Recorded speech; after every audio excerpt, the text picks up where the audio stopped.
So, picture this. I'm 18 years old, just starting to figure out my own path in life, and my dad pulls this major disappearing act. Yeah, you heard me right. He straight up abandoned me to chase after some new chick who turned out to be the same woman he was cheating with while he was married to my mom. Can you believe that? Here's the kicker, though. My parents weren't just your average mom and dad. They were workplace colleagues who became friends and, you guessed it, eventually fell in love. They had this whole history together. And after 20 freaking years of marriage and having me, my dad decides he wants to hit the reset button on his life. I can't wrap my head around it. Why would he just throw everything away to start a whole new family? It's messed up. And it's left me feeling confused, hurt, and honestly, pretty angry. I mean, I thought we were a tight-knit family, and now it feels like he's tossed us aside for something shiny and new.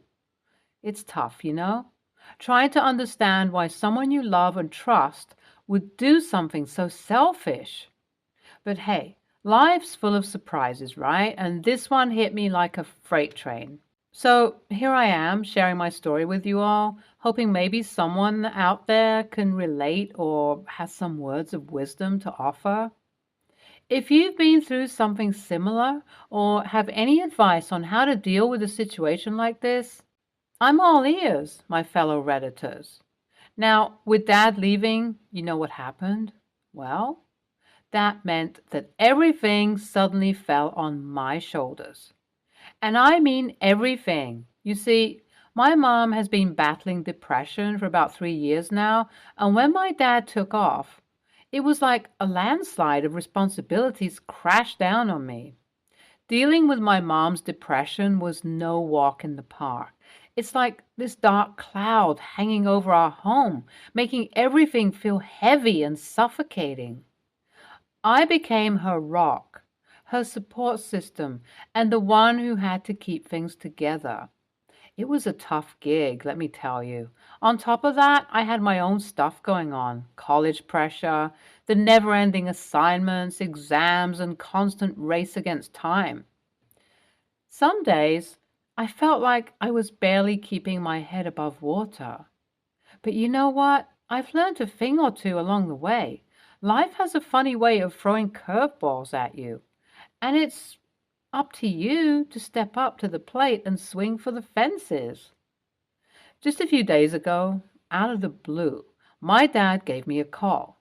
And let me tell you, it stirred up a whirlwind of emotions within me. I was anxious, nervous, and angry all at once. I mean, who wouldn't be, right? After all the pain he caused, I had prepared myself for a confrontation, ready to let him know exactly how I felt. But you know what happened? He acted like nothing ever happened. Can you believe it? Like all the hurt, the abandonment, and the shattered trust were just distant memories. It was as if he expected me to sweep it all under the rug and pretend like it never occurred.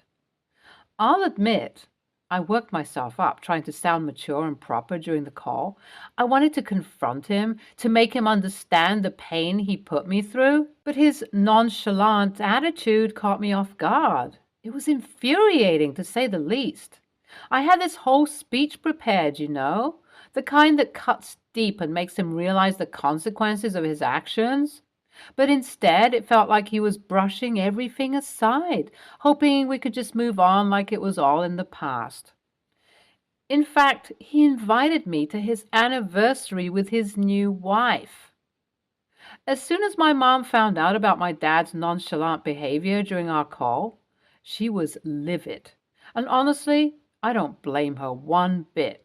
Seeing her in that furious state ignited a fire within me. I mean, how dare he? How could he treat my mom, the woman who loved him unconditionally, with such disregard? I love my mom with all my heart, and witnessing her pain and anger was like a punch to the gut. It reminded me of everything we had been through since my dad walked out on us. It was a constant struggle, both emotionally and financially, and here he was, acting like it was all a distant memory. I couldn't help but think back to how my parents used to be. They were madly in love, the kind of couple you see in old movies. From handmade gifts to thoughtful cards, flowers, and heartfelt letters, they were the epitome of everything old school and romantic. I remember finding a box tucked away in my mom's closet filled with mementos from their early years together.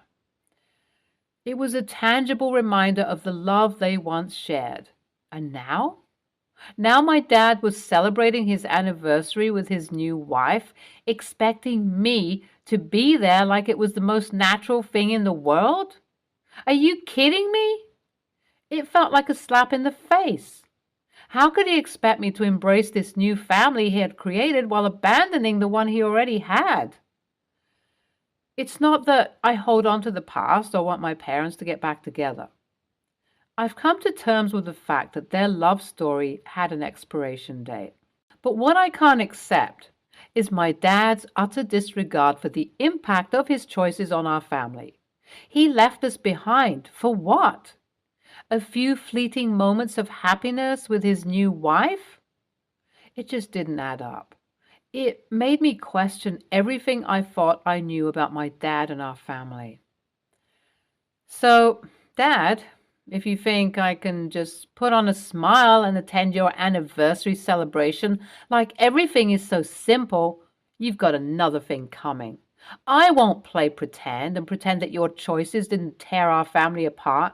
I won't let you brush aside the pain and hurt you caused.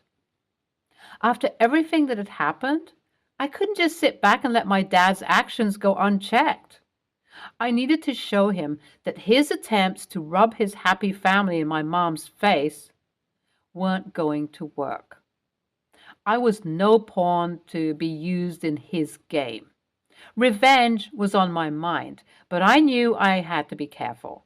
Revenge is a dish best served cold, right? So I started taking baby steps, plotting my ultimate move.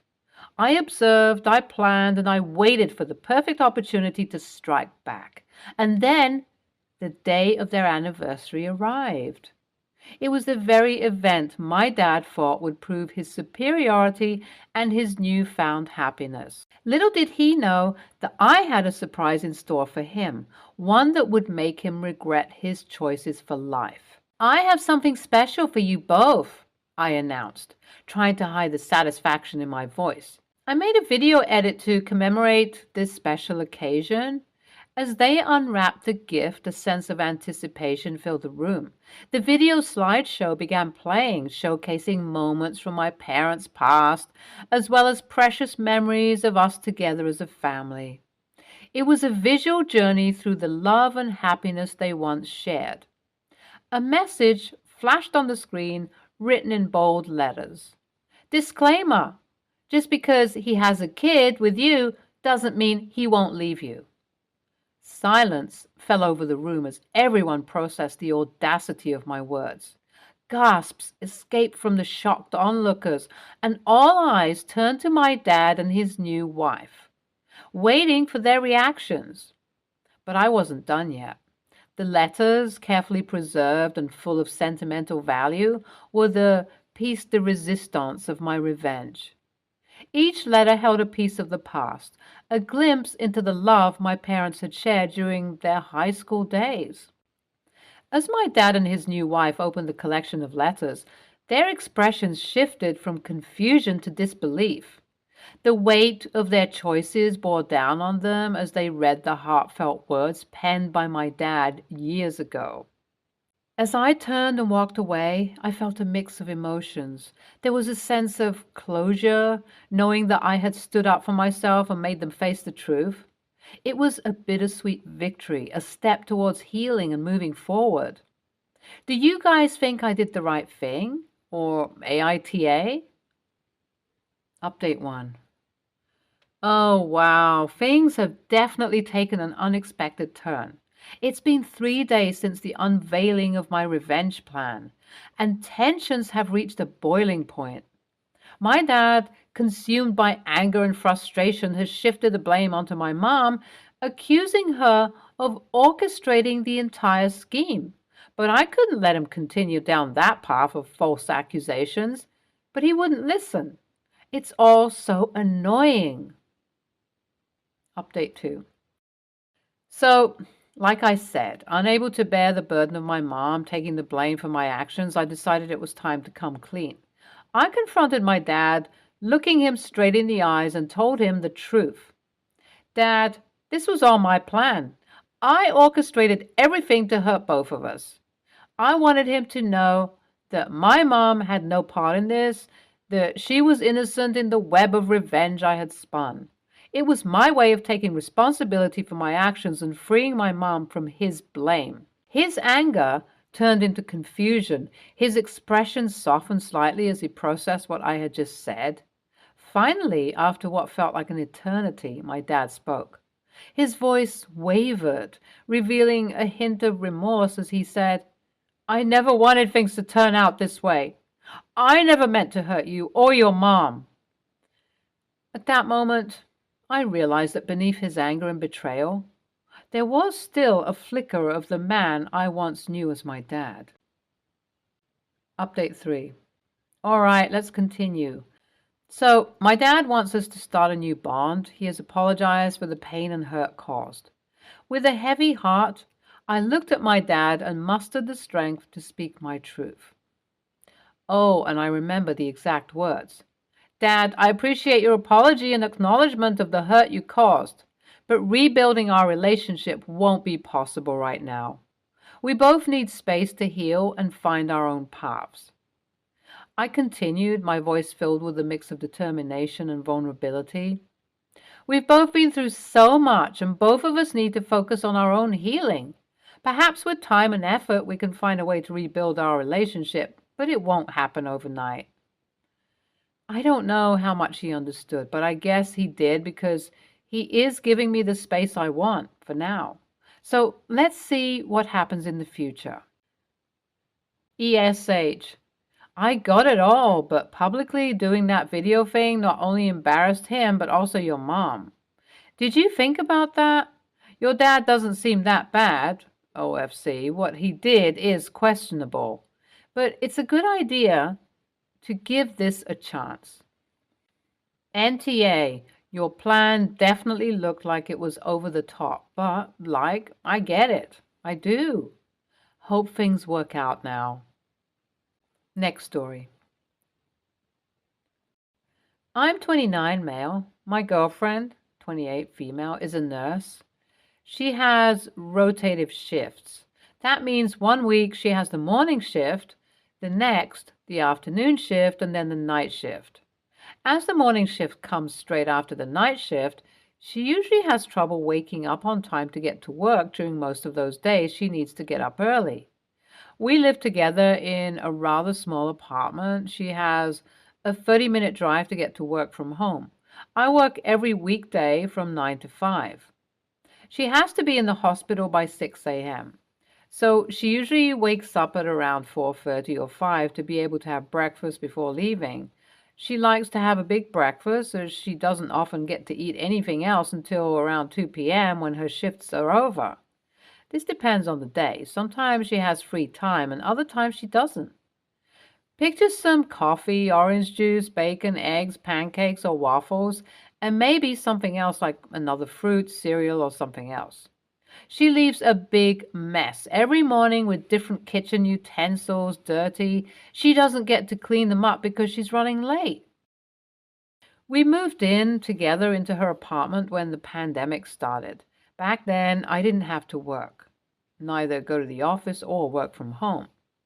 For a while, but she had to continue working, obviously. So I cleaned up after her when she left. Then I started working from home, but the workload was much less than usual. So as I had lots of free time before she got home, I cleaned up too. However, now I have to go back to work at the office. Have been doing so since the lockdown was lifted. I now wake up around 7 when she has already left. I don't like to eat a lot early in the morning, so I usually just have coffee for breakfast, maybe a cookie or some pancakes if my girlfriend left any, but nothing else. I don't clean my girlfriend's breakfast mess anymore. I just clean my cup and plate if I even use any. We don't have a dishwasher. So my girlfriend complained about me not cleaning after her a while ago, like half a year ago or so. She told me it's very discouraging to come home and see every pan dirty because I didn't clean them up when I could easily do it. At the time, I told her that I had to go to work too, so now it's not fair that she just doesn't clean up after herself. Ever since, this has been an ongoing conflict between us. This week, we had an argument about this again. I came home early because of some accident that happened in my office building. Around 1 p.m., then my girlfriend got home and she complained about the dishes still being dirty when I was home. I told her that my cup, I only had coffee that day, was clean and that all of the dirty things were hers. She got very angry and claimed I never help around, which is false. I'm tired of always arguing about the same thing over and over again. Am I really wrong here? NTA. Being a nurse is a demanding job, and I'm sure she's running on fumes, but you're her boyfriend, not her maid. Not only is she not pulling her weight, but she acts entitled and like it is your job to clean up after her. If she lived alone, she would have to do her own dishes like every other adult. Having a job does not absolve you of household duties. You could stop being sort of petty about it, though. Communicate with her and come to an agreement. You are NTA. If she's able to build sufficient time into her schedule to prepare an elaborate breakfast, then she needs to build 10 or 15 extra minutes into that routine to take care of her mess. It was one thing when you were pitching in more because you didn't have as many responsibilities outside the house, but she can't expect you to pull more weight because she can't manage the demands of her schedule. This is probably part of a larger discussion, however. It might be time to sit down and map out how much each of you contributes to the balance of household labor, to include the emotional, mental labor of managing it. Who does the laundry? Who does the shopping, grocery or otherwise? Who does any apartment maintenance? Imbalances in one area can be offset by one of you pulling more weight in another area. But it's in your best interest to figure out who does what and how much that contributes to the overall workload of the house. Good luck. NTA. She should clean her own messes, no excuses. She got used to you doing it, but you are both working. What would she do if you didn't live there? Next story. AITA for not inviting my cousin's stepbrother to my wedding? I, 23, female, I'm getting married later this year. I'm very close to my first cousin, 23, female, and she's one of my bridesmaids. 9 years ago, her dad, my uncle, 50, male, got remarried to her stepmom.